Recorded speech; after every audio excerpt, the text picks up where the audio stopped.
kanina may init-init pa yung tubig ko eh. Mainit-init pa kanina yung tubig ko, tapos ngayon mainit. Kanina mainit-init pa, ngayon malamig-lamig na siya kasi yung hangin is malamig kasi yung hangin. So maligo tayo ngayon guys. Yung tubig ko hindi masyadong lumamig talaga yung tubig ko. Kanina mainit-init pa to.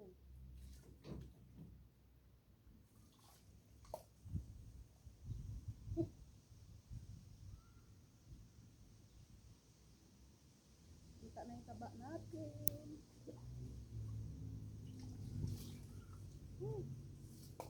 Lamig. Ayan, lamig.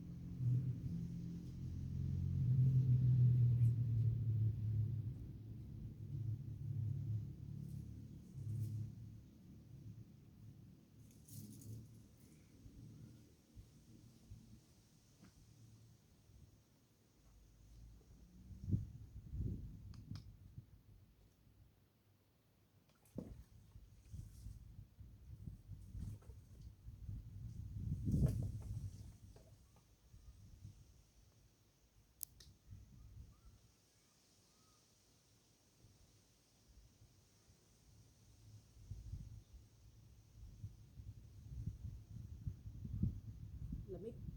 Mahangin kasi. Alas 7 na ng gabi dito sa amin guys. Alas 7 na ngayon, pero umaaraw pa. Kasi summertime.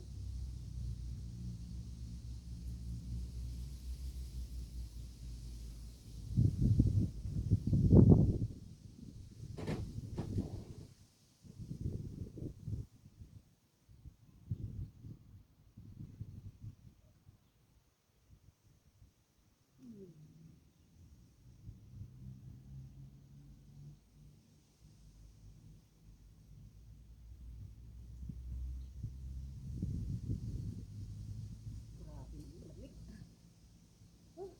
Ang init. Kahapon, tama-tama lang yun, hindi naman sobrang mainit. Tapos kaninang tanghali, mainit-init pa. Mas mainit kaysa ngayon. Ngayon kasi nasa 27 degree na lang.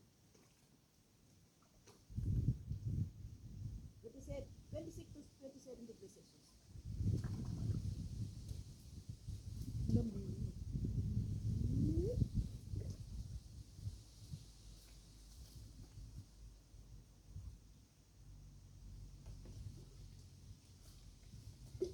Kasi nandun banda, dapat doon ako guys. Kaya lang doon kasi walang shadow na siya, kaya mas lalong malamig.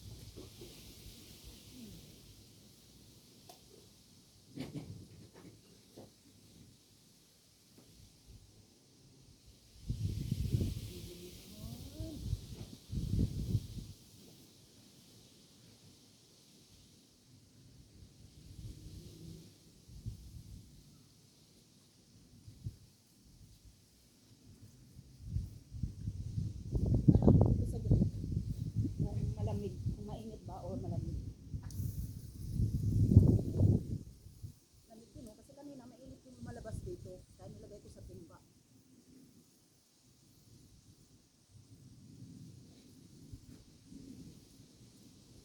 Ligo tayo. Paliguan ko kayo guys. Ligo tayo. Ayan, init-init na oh. Medyo mainit-init lumalabas.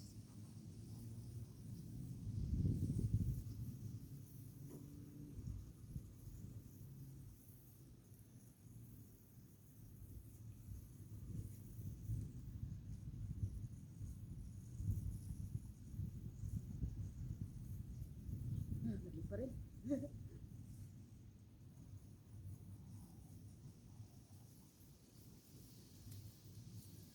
Ang tubig ay nasa 24 degree lang. 24 to 25 degree ha?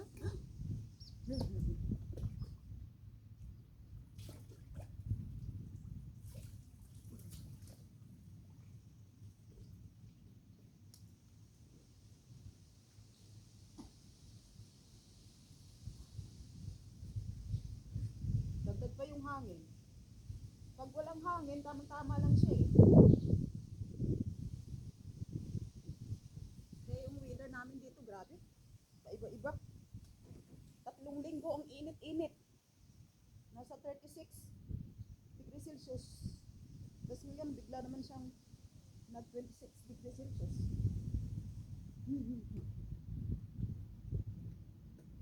Alam mo kung ano kasing lamig nito? Kapag naliligo tayo sa Pilipinas sa umaga, yun, ganun kalamig.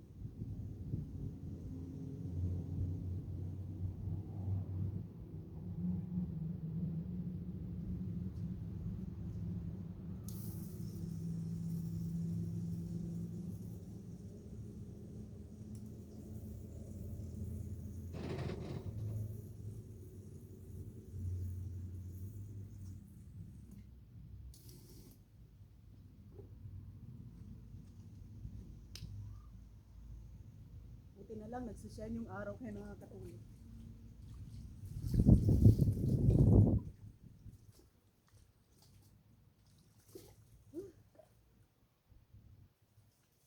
Nakatipid na ako ng kuryente mga guys. Kasi, pag sa loob ng bahay, iniinit pa yung tubig. Nagamit pa yung kuryente. So, dito, nakakatipid na tayo.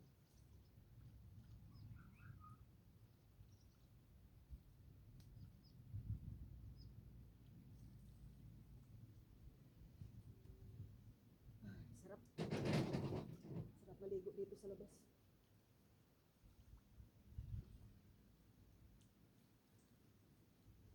Kung walang hangin, tamang-tama lang sa amin yung temperature. Kasi mahangin kaya yun.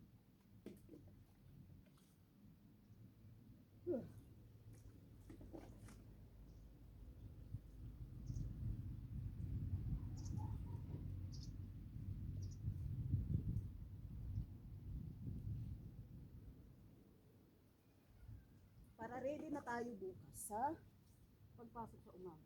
Linis na. Maghugas na lang uli ng panibago. Maghugas na lang uli ng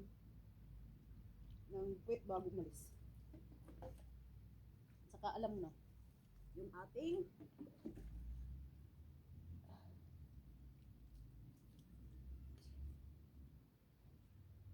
basta yung ating nature. Puting sayo. Dapat pag naliligo, sayaw pa more. Sayaw pa para mas merong ano ba, para mas makulay yung ating pagbablog. Yan, pag nainitan yung likod natin, mas masarap. Mas medyo mainit-init kapag nainitan ano natin.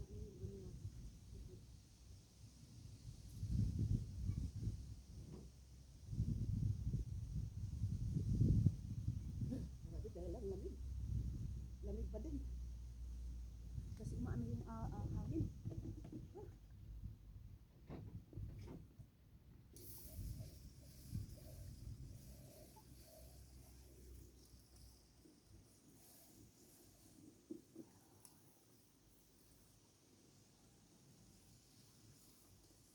Ay, mainit-init kunti. Wow! Sarap.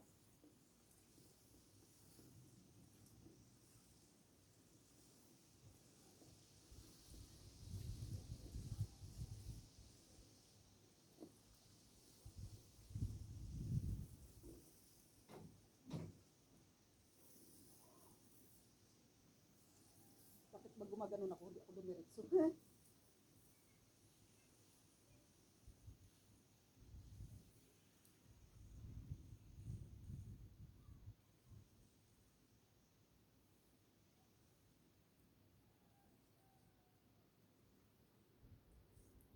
Yun na, malamig ng tubig lumalabas. Diyos ko, tayo naman ligo.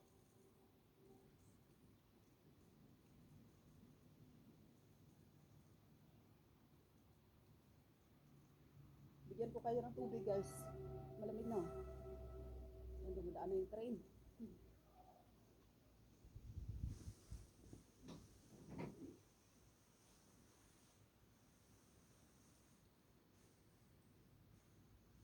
Tumutubo na yung mga raspberry. Kumakalat yung mga raspberry. Kumbaga, ano, tumutubo siya, tapos pakalat ng pakalat. Yung raspberry para siyang kawayan, mga kawayan na tumutubo siya ng tumutubo. Kumbaga patuloy yung pagkalat niya sa mga field, tumutubo siya ng tumutubo. Hanggang sa mga kapitbahay, hanggang sa kabilang baryo. Ay, salamat.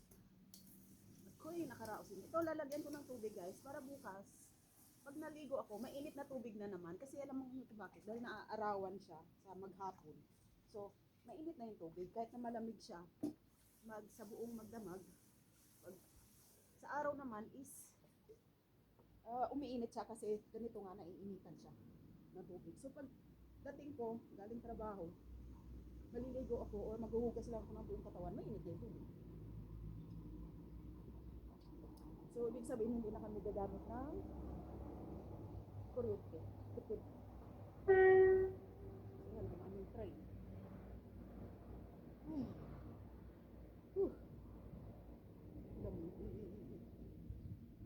Ayan, magpait muna tayo sa araw. Ang ating likod. Exercise.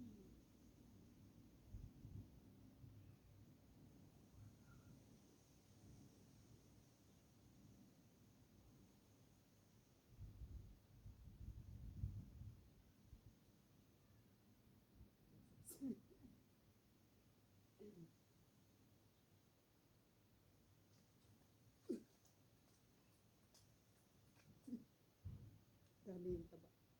So, ayan. Puno na siya. So, tomorrow, meron na naman akong paghugas ng katawan na mainit-init ang tubig.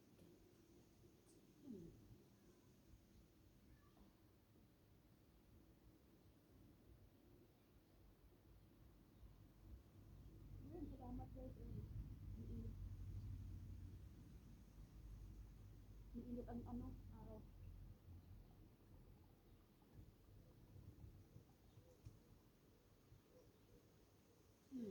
Sarap. Pag nainit-initan yung likod natin, sarap.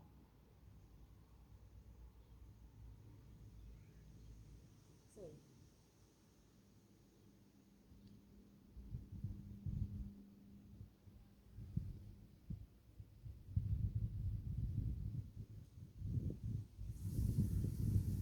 isang ligo para guys. Yun, isang ligo pa. Ayan. At biligan na natin yung ating Gucci berry. Gucci berry yan. Yan yan.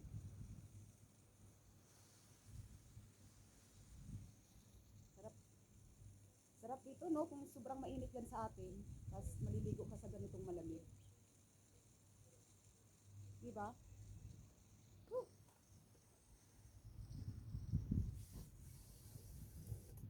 So, thank you guys. Salamat. And God bless everyone.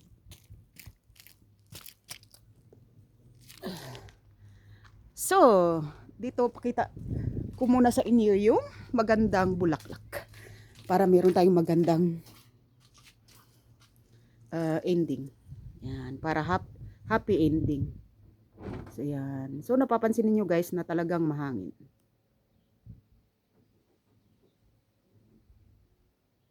So, yan.